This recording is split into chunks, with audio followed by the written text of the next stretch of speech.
My brother's wife called me a homewrecker for talking to him, so I brought screenshots to the next family event and asked her to read them out loud. I'm 29F, my brother Eli is 34, his wife Marissa is 33. Eli and I have always been close in a normal sibling way. We text, we send each other random links, we check in, that kind of thing. We grew up in the same house with a lot of noise and not a lot of privacy, so once we were adults, we ended up being the two who kept in touch the most. He got married last year. I liked Marissa at first. She was outgoing, organized, the type of person who shows up with a labeled container and remembers everyone's birthday. She and Eli moved 2 towns over, and for a while everything felt easy. Sunday dinners at my parents' place, group texts about what to bring, pictures of their dog, normal stuff. Then Marissa started acting like my brother and I having any direct conversation was suspicious. It wasn't immediate. It was small things that were easy to brush off. If Eli texted me a question, like if I knew a good mechanic near me, Marissa would answer from his phone, like, he's busy but I'll let him know. If I called him, half the time she picked up and said, he's in the shower, what do you need? If I asked him something at family gatherings, she'd drift over and stand close enough that it was obvious she was listening. I told myself it was just her personality. Some people are like that. Some people run their marriage like a joint social account. But it kept tightening. 2 months ago, Eli started texting me more often, and it wasn't memes. It was work stress. He does HVAC service and he's good at it, but he's been stuck with a manager who changes the schedule last minute and blames the techs for everything. I'm not his therapist. I don't do long emotional talks. He'd send 1 or 2 lines, I'd send 1 or 2 lines back. Stuff like, long day, customer screamed at me for an hour. And I'd say, that sounds terrible, eat something and get home safe. That was it. One Thursday he texted me, can you talk for a minute, I can't do this tonight. I stepped outside my apartment to call him because my upstairs neighbor plays music loud and I didn't want to keep asking him to repeat himself. Eli sounded tired in a way that made my stomach drop. Not dramatic, not crying, just flat. He said Marissa had gone through his phone again and wanted him to be honest about why he keeps running to his sister. He told her he wasn't running to anyone. He told her he was venting about work. She told him that was emotional cheating. I thought I misheard. He repeated it. She said it's emotional cheating. I asked him if this was something they had talked about before. He said yes, it had come up a few times, and every time he tried to set a boundary, it turned into a 2-hour argument about loyalty. He said she didn't say it around my parents, she kept it private, but she'd bring it up later and tell him it wasn't normal for him to need his sister. I asked him what he wanted from me. He said, nothing, I just needed someone to tell me I'm not losing it. So I told him he wasn't losing it, and I told him if Marissa had a problem with my existence, that was between them, and I wasn't going to fight with his wife through him. He got quiet, then said, she's mad you're not married. That made even less sense. I asked him what that had to do with anything. He said she had this idea that because I'm single, I'm competing with her, like I want to be the most important woman in his life. I laughed once, like a reflex, then stopped because it wasn't funny with the way he sounded. I told him I was going to keep being his sister, and if she wanted to talk to me directly, she could. He said, please don't, it'll make it worse. So I didn't. Saturday morning, Marissa texted me. Not in the family group chat. Directly. It started polite enough. Hey, can we clear the air? I said, sure, what's up? Then she went straight into it. She said she knew I'd lean on Eli too much, and she didn't want to embarrass me, but it was getting inappropriate. She said a married man doesn't need to be processing his feelings with another woman. She said I needed to build my own life and stop using him as a replacement. I stared at my phone for a full minute before I responded. I wrote out 3 different replies and deleted them. I ended up saying, I'm his sister, we talk sometimes, that's it. She replied, that's what homewreckers always say. I read it 3 times. I didn't insult her. I didn't argue the definition of the word. I just said, do not call me that again. She sent, if you had any respect you'd back off. I stopped responding. I didn't block her, because I wanted to keep whatever she sent in case this blew up, but I muted her. That afternoon, my mom texted the family group chat about my dad's birthday dinner the next day at my aunt's house. Everyone did the usual, thumbs up, what to bring, who's picking up ice, all that. Marissa added, I'm bringing dessert, and also we need to talk as a family about boundaries. Nobody reacted to that message. My mom sent a separate text to me later that said, is everything okay with you and Marissa?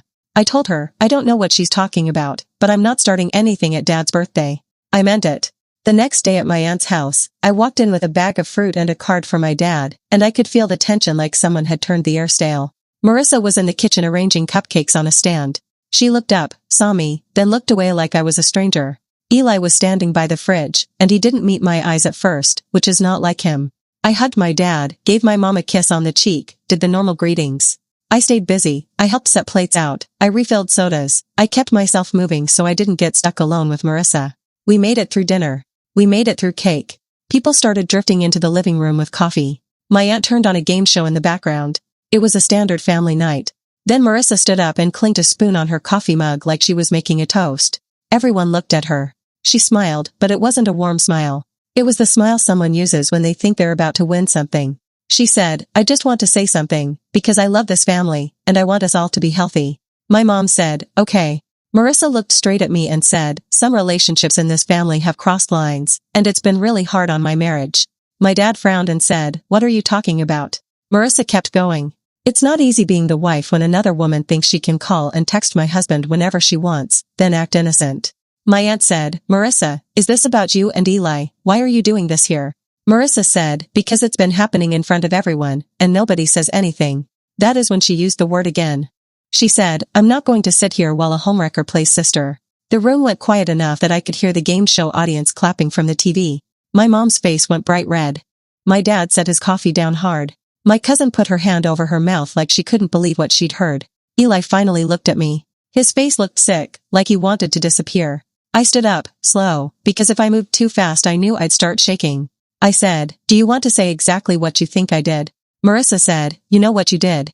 I said, no, say it, out loud, in front of everybody, what did I do? Marissa's eyes flicked around the room, like she realized the audience wasn't reacting how she wanted.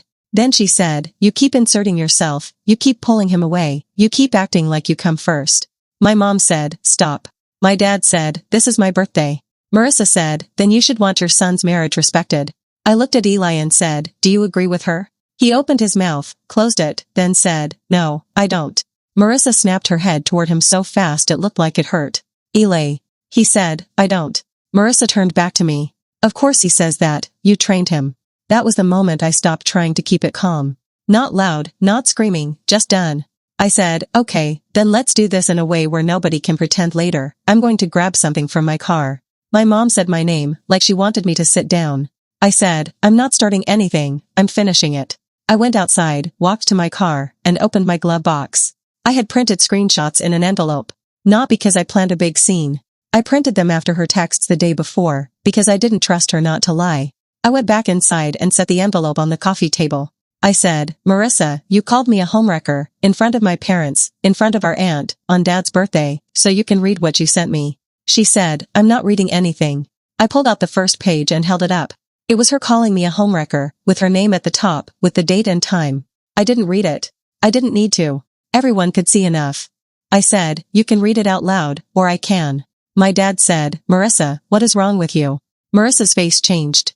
The confident look dropped and got replaced by anger, like she didn't expect the evidence to exist. She reached for the papers like she wanted to snatch them. I moved them back and said, no, you can sit and read them, or you can tell everyone you made it up. Eli said, quietly, Marissa, stop. She spun toward him. Do not take her side. He said, there are no sides, you're accusing my sister of trying to steal me, do you hear yourself? My mom started crying. Not loud, just tears running down her face. My aunt said, Marissa, sit down. Marissa didn't sit. She stared at me and said, you're loving this. I said, no, I'm ending it, read the messages. My cousin said, just read them if you're so sure.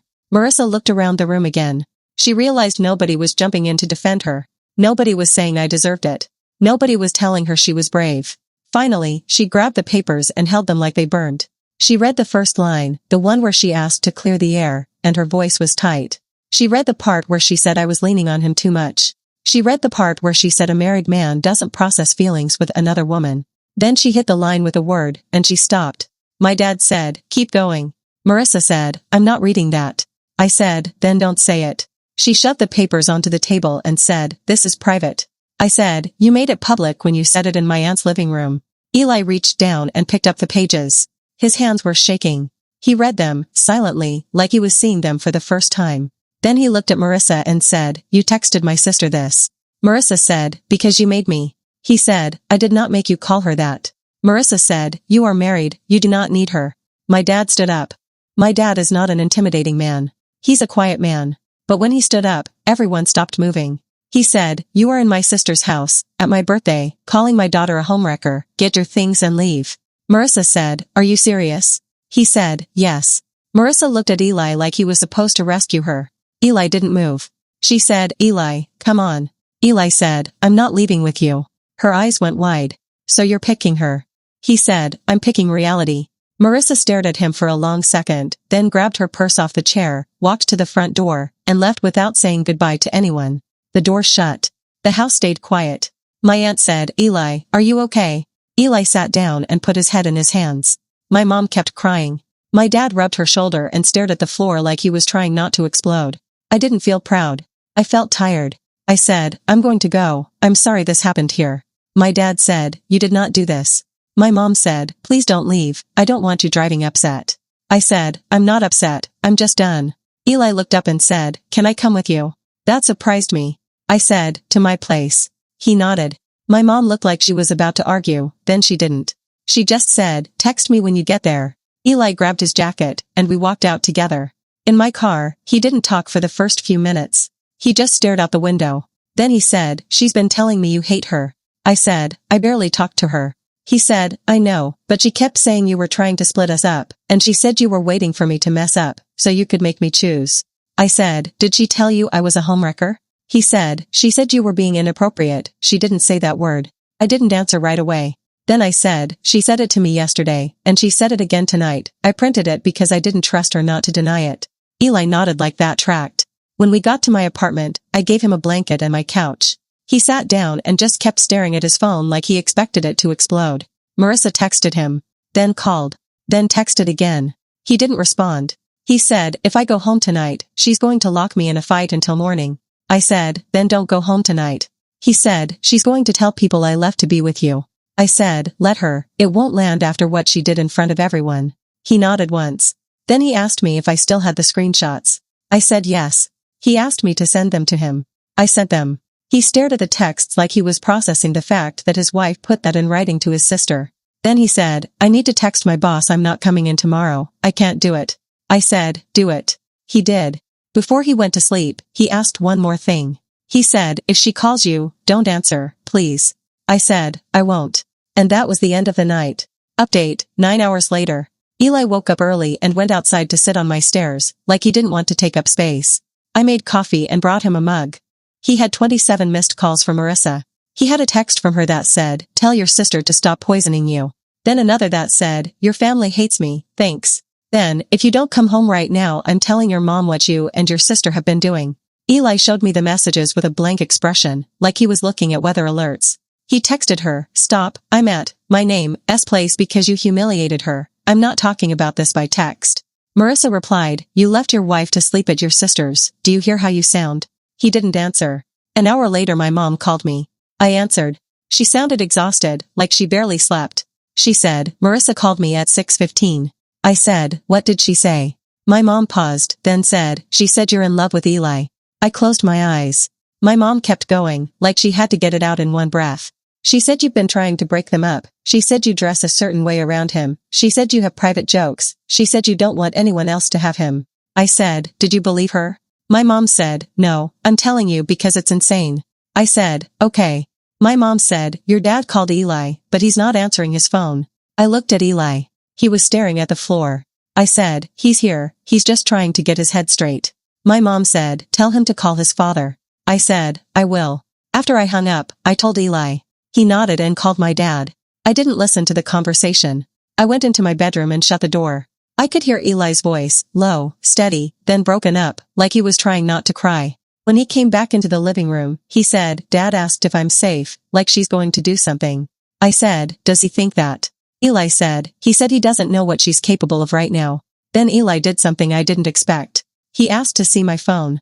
I handed it over. He scrolled to Marissa's direct messages to me, and he read them carefully. He didn't say anything for a minute. Then he said, "She told me you started this." I said, "I never replied after she called me that." He nodded. "I see." He handed my phone back. Then he opened his own phone and went into his messages with Marissa. He scrolled up and up, farther than I expected. He stopped, then held the screen out to me. There were texts from her from weeks ago that said things like, "Your sister is going to ruin us, and you need to stop answering her, and if you loved me you would cut her off." Eli said, "I thought she was just venting." I said, "That's not venting." He swallowed hard. Then he said, she's been messaging my friends. He showed me a group chat with 2 guys he works with. Marissa had added herself and sent, if Eli is with my name, tell him to come home. One of the guys replied, what do you mean with her? That's his sister. Marissa replied, exactly. Eli set his phone down and covered his face with his hands. I said, what do you want to do? He said, I want to go home and get my stuff, but I don't want to be alone with her. I said, then don't be. He asked if I would go with him. I said yes. We drove over late morning. When we pulled up, Marissa was already outside on the front porch like she'd been watching for his car. Her eyes locked onto mine and she made a face like she'd tasted something bad. Eli got out first and said, Marissa, stop. She walked down the steps and ignored him. She walked straight to my side of the car and said, get out of my marriage. I didn't answer. Eli said, louder, Marissa, talk to me, not her. Marissa said, she's the problem. Eli said, no, you're the problem. Marissa's face tightened. She said, so you admit it, you picked her. Eli said, I picked my sister's right to exist. Marissa turned to me and said, you're sick. Eli stepped between us and said, do not talk to her. Marissa stared at him like she couldn't believe he just said that. Eli said, I'm getting clothes and my work stuff, then I'm leaving. Marissa said, if you walk out, don't come back. Eli said, okay. That shut her up for a second. We went inside. The house looked normal, clean counters, folded throw blanket, everything staged like a catalog. But there were little signs of chaos, a tipped-over wastebasket in the office, a broken picture frame on the dining room table. Eli went straight to the bedroom. He opened the closet and stopped. He turned and said, where's my duffel? Marissa's voice from the hallway said, you don't need it. Eli said, where is it? She walked into the doorway and said, you're not taking anything, you're going to calm down and we're going to talk. Eli said, move. She didn't. Eli looked at me. His face was flushed, and he looked like he might snap, not at me, not at her, just snap in general. I said, Eli, grab a trash bag, pack what you can, do not argue. He nodded like that gave him a plan. He grabbed 2 trash bags from the bathroom and started packing clothes. Marissa hovered in the doorway, talking nonstop. She said, your sister is manipulating you. She said, she wants you alone. She said, if you leave, everyone will think you're disgusting. She said, you're humiliating me. Eli didn't respond. He just packed. He went into the hall closet and grabbed his work boots. He went into the laundry room and got his tool bag. He went into the office and picked up a small lockbox. Marissa said, what's that? Eli said, my papers. Marissa said, no. Eli said, yes. Marissa stepped toward him and reached for it. Eli pulled it back and said, do not. She froze for a second, then backed up like she wanted to pretend she wasn't about to grab it. Eli walked past her, and she followed him, still talking, still trying to drag him into a fight. At the front door, he stopped and looked at her. He said, you called my sister a homewrecker in front of my parents, then you called my mom this morning and told her I'm in love with my sister, you are not okay. Marissa's eyes filled with tears, and for a split second I thought she might actually apologize. Instead she said, if she cared about you, she wouldn't let you destroy your marriage. Eli stared at her, then said, I'm leaving. He walked out. I followed. Marissa came onto the porch and yelled, tell everyone the truth, tell them what you two are. I didn't turn around. In the car, Eli shook for a minute, then stopped, like his body ran out of fuel. He texted my dad, I got my things, I'm safe. My dad replied, come over tonight. Eli said, not tonight. Then Marissa sent Eli a long message. Eli showed it to me. It said she was sorry for the wording, but she wasn't wrong, and she said she would forgive him if he cut me off and went to therapy with her. Eli didn't respond. He opened his contacts and blocked her number. He sat back and said, I don't know what I'm doing. I said, you're taking a break from someone who is trying to isolate you, that's what you're doing. He nodded once, like he was trying to accept that sentence. Update, 3 months later. Eli moved into a small apartment near his job 2 days after the birthday dinner. Marissa tried to show up at my parents' house twice, but my dad didn't let her inside. She left notes on Eli's car at his work parking lot until he told his manager and switched where he parked. Eli filed for separation a few weeks after he moved out. He didn't tell me details, but he told my parents he needed everything formal because Marissa kept changing the story depending on who she was talking to. Marissa sent me one email from a new address about a month in. It was short. It said, you won, I hope you're happy. I didn't reply. My parents stopped inviting Marissa to family things. They didn't do it as punishment. They did it because she kept trying to turn every gathering into a trial where she could force people to agree with her.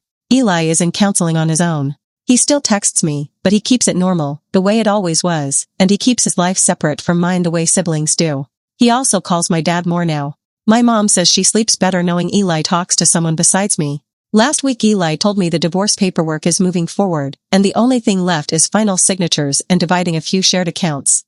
He asked me to send him the screenshots again because his lawyer wanted them, and I did.